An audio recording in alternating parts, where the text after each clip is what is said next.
आखिर क्यों हुआ था भगवान शिव और भगवान विष्णु का महायुद्ध? क्या आप जानते हैं कि हिंदू धर्म के सबसे शक्तिशाली भगवान माने जाने वाले भगवान शिव और भगवान विष्णु के बीच कई बार युद्ध हुआ है। हिंदू धर्म में सृष्टि संचालक त्रिदेव करते हैं, जिसमें ब्रह्मा, विष्णु और महेश। ब्रह्मा ने सृष्टि की रचना की है, भगवान विष्णु सृष्टि का पालन करते हैं तथा भगवान शिव सृष्टि के तथा नकारात्मकता के विनाशक हैं। लेकिन कई बार ऐसी परिस्थितियां पैदा हुई जिनके कारण भगवान विष्णु और भगवान शिव के बीच युद्ध हुआ। देवी सती की मृत्यु के पश्चात भगवान शिव इतने आहत हुए कि उन्होंने संसार से अपना सारा मोह त्याग दिया और अनासक्त होकर रहने लगे।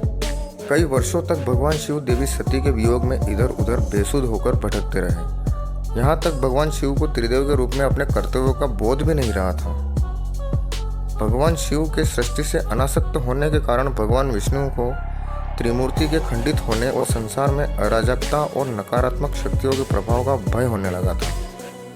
उन्होंने कई बार शिव को संसार के प्रति आसक्त बनाने का प्रयास किया, लेकिन जब भी विष्णु भगवान शिव को संसार के प्रति जागृत करने तथा उनकी अनासक्ति को दूर करने का प्रयास करते हैं तो भगवान शिव क्रोधित होकर उन्हें वहां से चले जाने के लिए कहते हैं और यह कहते थे कि सती की मृत्यु के लिए वे दोनों भी जिम्मेदार हैं। लेकिन फिर भी भगवान विष्णु को महादेव वापस लाने की एक तरकीब सूझी।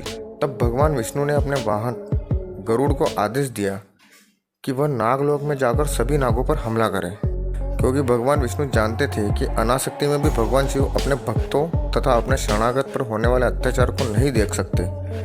इसलिए भगवान शिव को पशुपतिनाथ भी कहा जाता है। जब गरुड़ ने नागलोक पर हमला किया तो सभी नाग महादेव से सहायता मांगने लगे और महादेव की शरण में आ गए। फिर जब गरुड़ नागों के मुखिया नाग वासुकी पर हमला करने के लिए आगे आया तो महादेव उन दोनों के बीच आ गए। भगवान शिव ने गरुड़ पर क्रोधित हुए चेतावनी दी कि वह जो भी कर रहा है वह अन्याय है।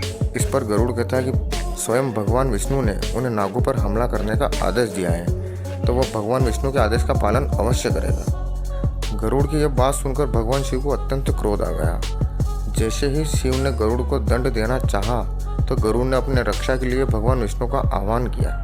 गरुड़ की पुकार सुनकर नारायण वहां पर आ जाते हैं। भगवान विष्णु भगवान शिव को समझने को कहते हैं कि पहल नागलोक की तरफ से हुई थी और गरुड़ को नागों का संहार करने के लिए मैंने ही कहा था। लेकिन जैसा कि हम जानते हैं कि भगवान शिव हमेशा न्याय करते हैं, इसलिए उन्होंने यह कहकर कि इसमें गरुड़ का अपराध ज़्यादा है और गरुड़ को मारने के लिए आगे बढ़ते हैं। तब भगवान विष्णु अपने भक्त गरुड़ की रक्षा करने के लिए महादेव के सामने आ जाते हैं। तब भगवान विष्णु और भगवान शिव के बीच महायुद्ध शुरू हो जाता है। दोनों योद्धा शिव और विष्णु इस सृष्टि के पालन करता तथा विनाश करता है। दोनों की शक्तियां भी एक समान होने के कारण दोनों समकक्ष कहलाते हैं। इसलिए उन दोनों के बीच चल युद्ध का कोई परिणाम नहीं निकल रहा था। तब युद्ध को समाप्त करने के लिए भगवान विष्णु ने अपनी पूरी शक्ति के साथ भगवान शिव का कंठ दबा दिया। नारायण की इस हरकत से शिव अत्यधिक क्रोधित हो गए। उन्होंने विष्णु को पूरे जोर से धक्का मारा, जिससे विष्णु थोड़ी पीछे सरक गए। तब भगवान शिव ने क्रोधवश अपना त्रिशूल नारायण की तरफ छोड़ दिया।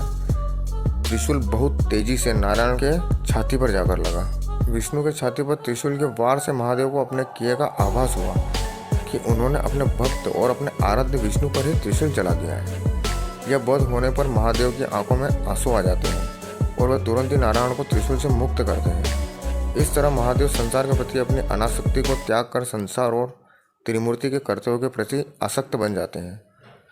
त्रिशूल के वार से विष्णु के वक्ष पर 3 घाव बन जाते हैं और विष्णु द्वारा शिव का कंठ दबाने से शिव जी के कंठ पर उंगलियों के निशान दब जाते हैं।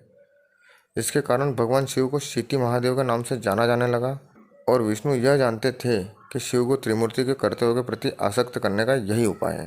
दोस्तों, आपको वीडियो कैसा लगा हमें कमेंट करके ज़रूर बताइएगा और ऐसे ही नॉलेजेबल वीडियो देखने के लिए हमारे चैनल को सब्सक्राइब करें और वीडियो को लाइक करें।